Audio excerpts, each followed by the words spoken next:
Welcome to the sixth episode of Lalita Divya Rahasya Sahasranama Stotra. The ultimate cosmic energy of Universal Mother that has transcended into 1,000 energy forms, sufficiently small doses for the welfare of humanity. So in the last episode we have covered Chidagni Kunda Sambhuta Devakarya Samujjata.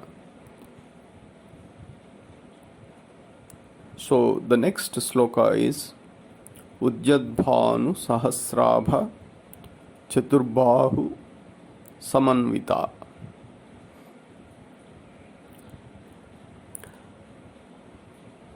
In Chidagni Kunda Sambhuta Devakarya Samudyata,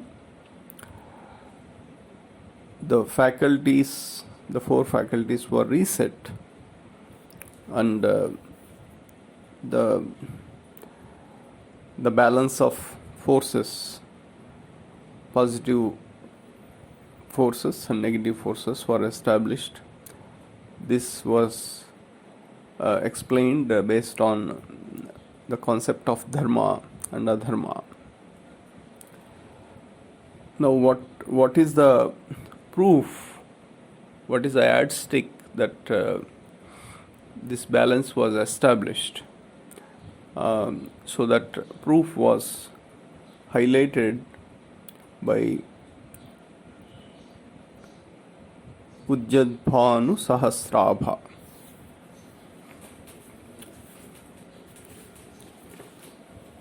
So here Bhanu, Ujjadbhanu means the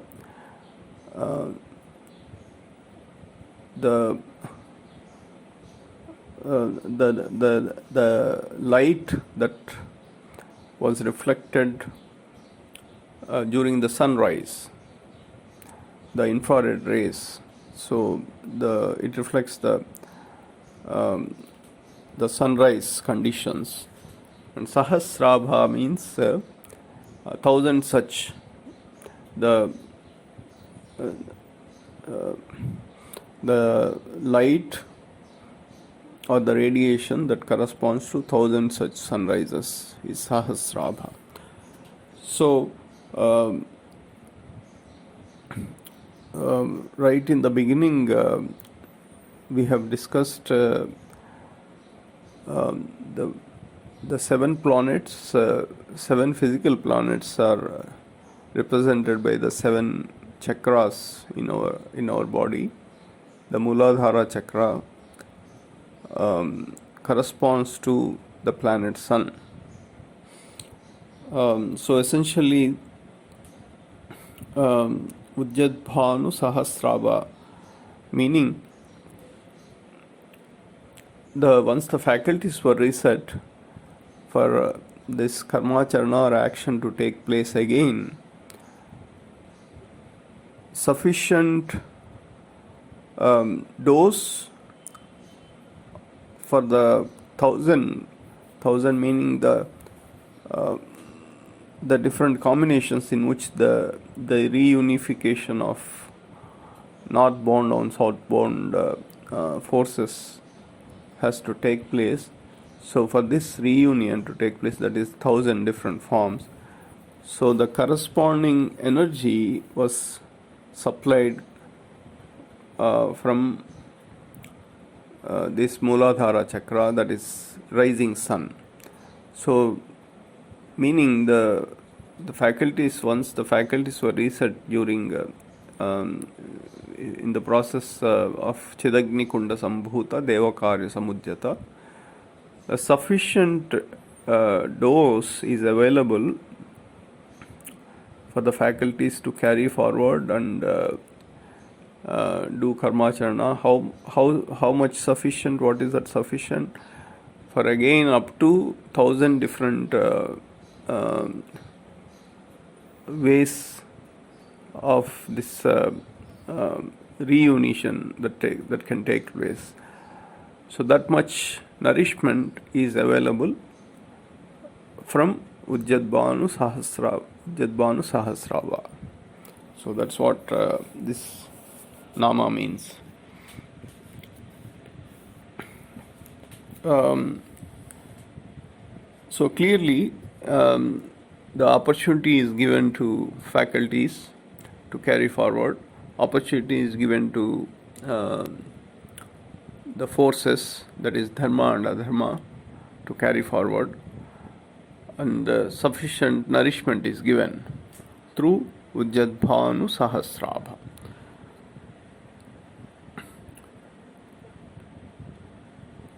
Although this much is available, it is only based on the individual's capability, or so to speak, power of intent or sankalpa, that they draw energy. It's like ATM. There is a lot of money available, but based on our limit, we draw only that much. So this is also like that. So let us move to the next nama of this sloka, Chaturbahu Samanvita. So this sloka is there's a lot of hidden meaning in this sloka. Ujjadbhanu Sahasrava Chaturbahu Samanvita. Chaturbahu Samanvita. Chaturbahu means it is not an external physical form. Bahu, Chaturbahu means four hands. I mean, four. The energy that is equivalent to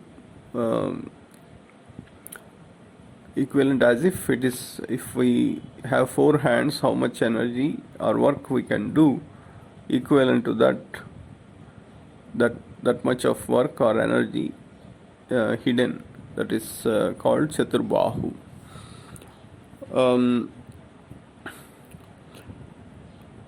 So it is not a physical form, because such a form doesn't exist in nature. So it has to be a inner meaning or a hidden meaning. So typically the four forms or four hands, so to speak, if we have to map like that, corresponds to. So there is a bow in one hand and an arrow that is used for as a weapon or as a protection. There is a lotus in one hand, and there is a stick of sugar cane in one hand, and there is a pasam in another hand. So pasam is kind of difficult to translate in English. It is pasam refers to a Vasikarna vidya. Vasikarna itself is again difficult to translate in English. Vasikarna can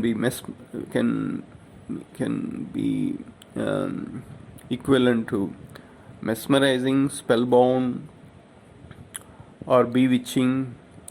So these are some of the translations, or glorifying, or a magical powers. So these are some of the, or it can be even a seduction can be Vasikarna, so to speak.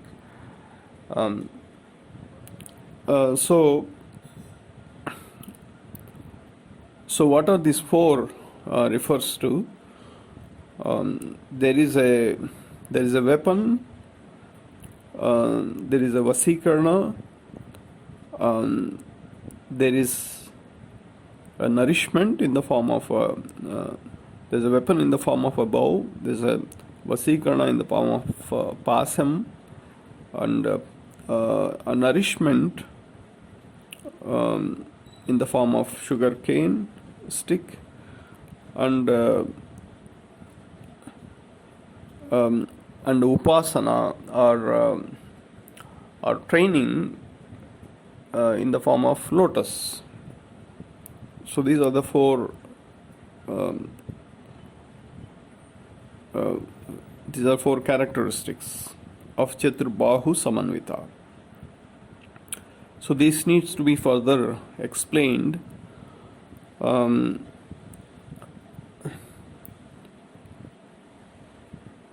This four refers to Samadana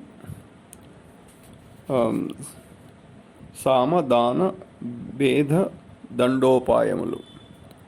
This four refers to Samadana Beda Dandopayamulu. So for those who are like friends, who are our the closest people and affectionate people, we give them, we treat them like a lotus. Okay, we make them sit on a lotus, and then we kind of open up to them.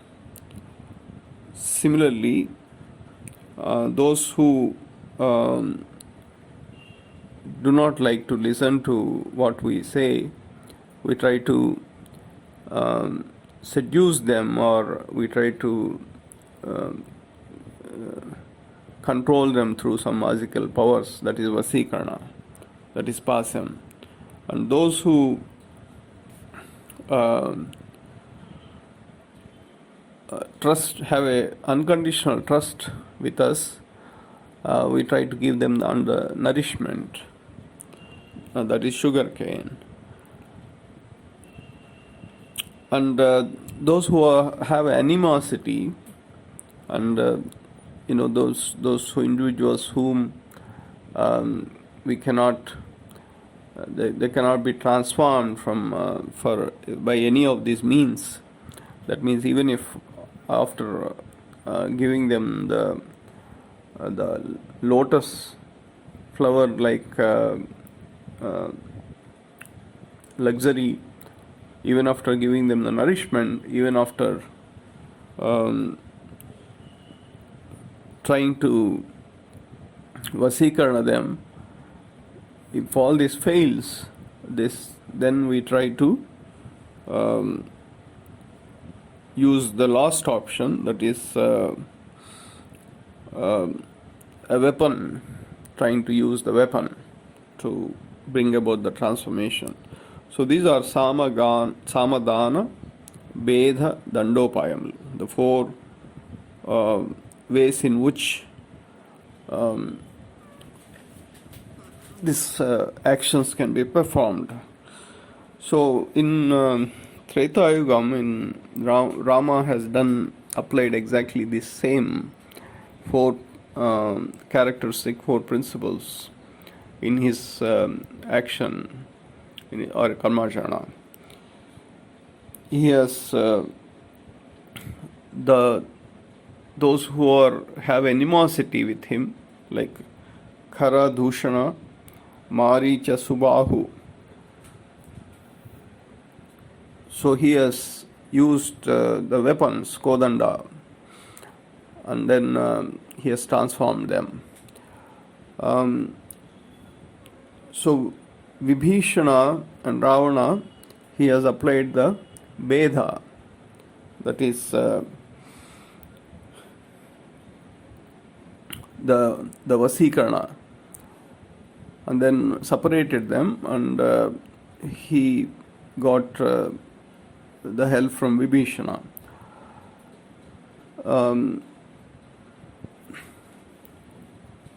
So similarly,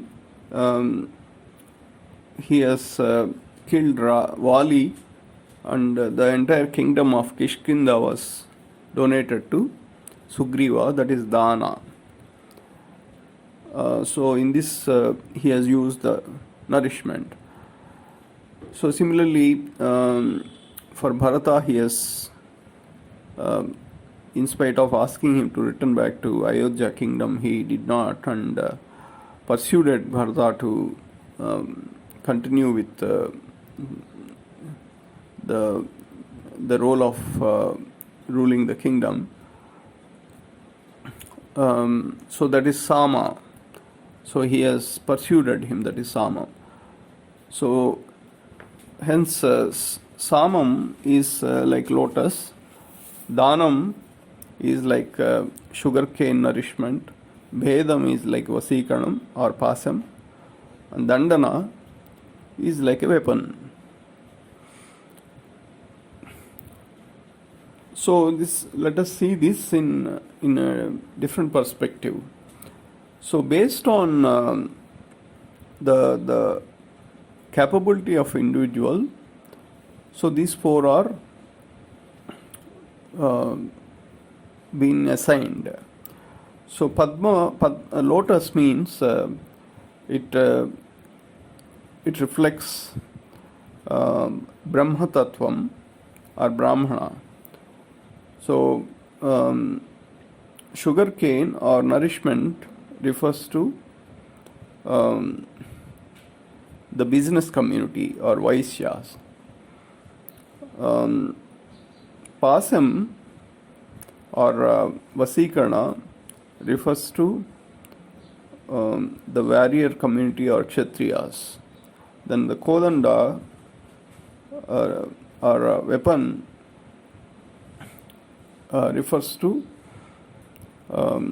Sudra community. So here clearly the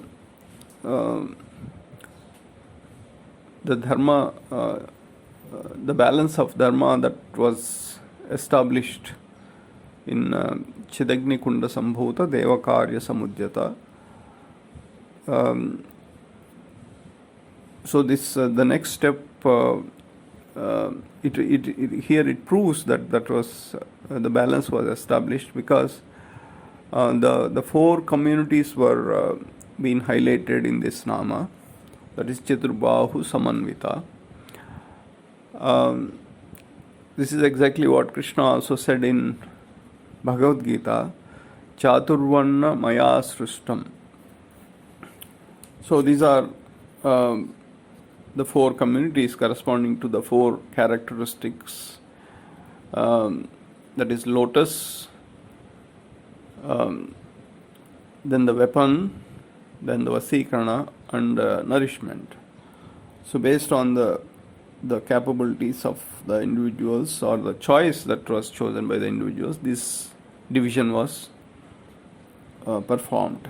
And this is Dharma Samstapana. So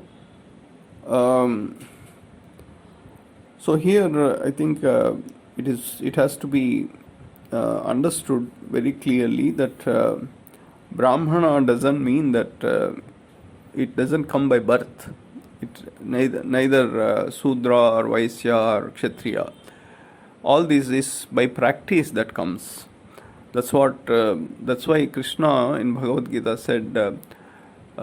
He did not mention when this division was happened, and this division always, it kind of refines every now and then based on these proportions, various proportions among these four communities.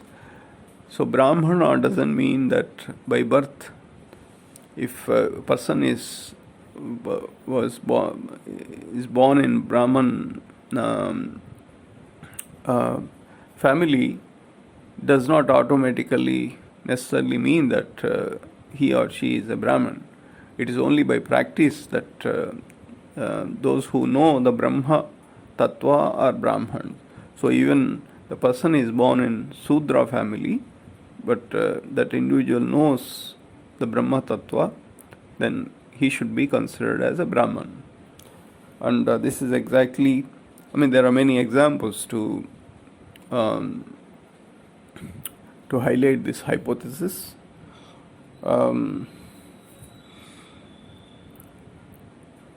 So the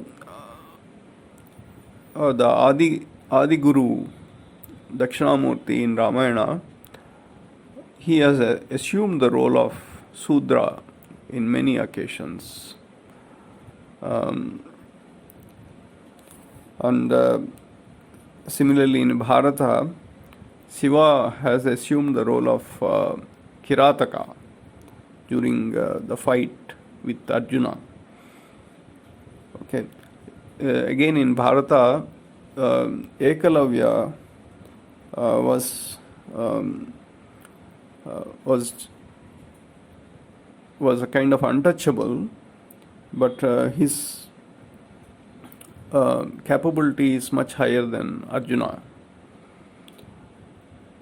And similarly, in Ramayana, Parvati has assumed the role of the downtrodden community, the scheduled community, the tribal community. And not very long ago, means several centuries ago, Adi Shankaracharya in Kasi, he does Sashtanga Namaskara, or he touches the feet of a Sudra after he realizes that he has Brahma Tattva within him. So this clearly shows that similarly K.R. Narayanan was a scheduled tribe, and he has risen himself to the president of India. So all these people, although they were tribal people, but they should be considered as Brahmins because that's what they practiced. So clearly Chaturbahu refers to the division based on the individual characteristics, and again this division, this this division also refers to the right proportion among the four faculties. So this is clearly not an external division in the society, it is an internal division. And those who have driven by intellect, and those who are driven by discretion, those who are driven by personality or ego, and finally those who are driven by mind. So this is the division based on that. So Samanvita, again it means it is maintaining the balance of the right proportion among these four communities. That's what it means. Not everybody can be Sudra, not everybody can be Brahmin, not everybody can be business community, not everybody can be warrior community. So it's based on the individual's choice and maintaining this right proportion in the society or in the if spiritually it has to be understood, then as the soul evolves, there is some proportion of people driven by the Brahmanism, there is some proportion driven by the business community, some proportion driven by warrior community, and some proportion driven by warrior community, some proportion driven by business community, and some proportion driven by the Brahman community. So these four communities, there should be some right proportion among these four. So that is what Samanvita means. So clearly the resetting of faculties did happen is an indication. The proof of that indication is Ujjadbhanu Sahasrava Chaturbahu Samanvita. So here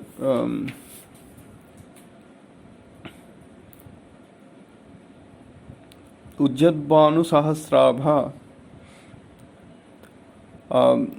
gives the training to the faculty of personality. And Chaturbahu Samanvita gives the training to the faculty of discretion. So this completes the third sloka, that is Ujjadbhanu Sahasraba Chaturbahu Samanvita. So let us move on to the next sloka, that is Raga Swarupa Pasajya Krodhakar Ankusojvala. So this is again a very elaborate sloka. So let us try to understand. So it has two namas or two energy forms, Raga Swarupa, then Krodhakar Ankusojvala. Okay. Yeah, so Pasa we have already discussed in the previous nama, the four attributes or four characteristics of corresponding to Chaturbahu. One of them it is Pasa. And we said Pasa means Vasikanam, or a magical power, seduction, or spellbound nature, all those things. So this entire universe operates externally, it operates based on this Vasikana only. Internally it is driven by Kundalini energy, and externally it is driven by Vasikana. All the actions that are performed are a manifestation of this Vasikana, Vidya, or the practicing of this Vasikana. And there are about 45 different ways of Vasikana that exist in nature. Mainly three classification: Para, Apara, Parapara. So these are the three main classifications. We'll just see some few examples. A tiger tries to seduce or Vasikarna a deer by applying Parapara Vasikarna. Parapara means you and I are one and the same. Come to me. That is Parapara Vasikarna. While tiger tries to Vasikarna the deer tries to escape from tiger by applying Paravasikarna. Para means you and I are different. So among these two, whichever is having a stronger sankalpa or power of intent, they will be the winner. Okay. So similarly, so the para Vasikarna means it means Dvaita. That means you and I are different. That is called Dvaita. That means you are seeing things in two different ways, at least two different ways. Whereas Parapara, you and I are one and the same, that is Advaita. So seeing everything, visualizing same characteristic or quality in everything, that is Advaita. So Parapara refers to Advaita. Similarly, a woman tries to seduce the man using applying para Vasikarna. A master tries to seduce the servant by Paravasikarna. A mother, true mother,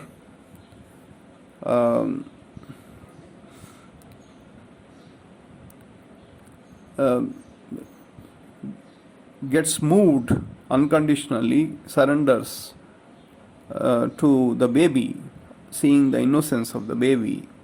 That is the love and affection, that is Vasikarna. So there are many forms, manifestations of this Vasikarna, as many as 45. The daily life, the activities in every day are only Vasikarna, nothing else. So Raga Swarupa Pasadya. So here Raga means it is a blood relation. Okay, so the excessive, if the blood relation, if the attachment becomes excessive, the blood relation is excessive, then it has to be solved, or the remedy for that is through pasa, that is Vasikarna. Okay, so Raga Swarupa Pasadya. Krodha ka Ankusojvala. So Raga, if there is an excessive Raga, that means a blood relation. So Raga refers to the blood. So if there is a Raga, then obviously there will be ego or envy or the dvesha. Okay, so these are, they go hand in hand. So wherever there is excessive possessiveness or raga, there will be automatically envy or dvesha. So this dvesha, excessive raga and dvesha, gives rise to krodha. So while raga has to be excessive raga or possessiveness has to be dealt with by pasa, the excessive krodha has to be dealt with by ankusa. Ankusa is like pointed,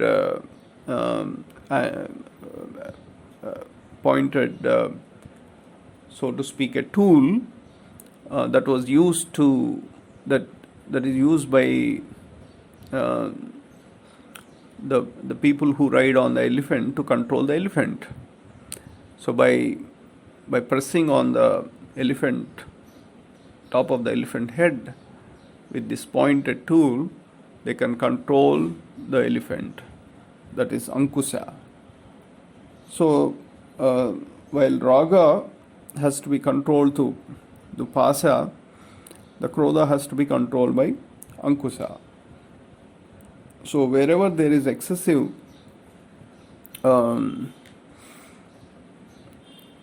possessiveness, it leads to beyond limit envy also, and this can be controlled from pasa and ankusas. So there are a lot of other hidden information in this sloka. So this is sufficient for the time being. So Ragaswarupa Pasadya Krodhakara Ankusojvala. So Raga clearly it's a blood relation. So it is having a water element. So Ragaswarupa Pasadya refers to the training imparted to the faculty of intellect. Now Krodhakar Ankusojvala. So this is the training important to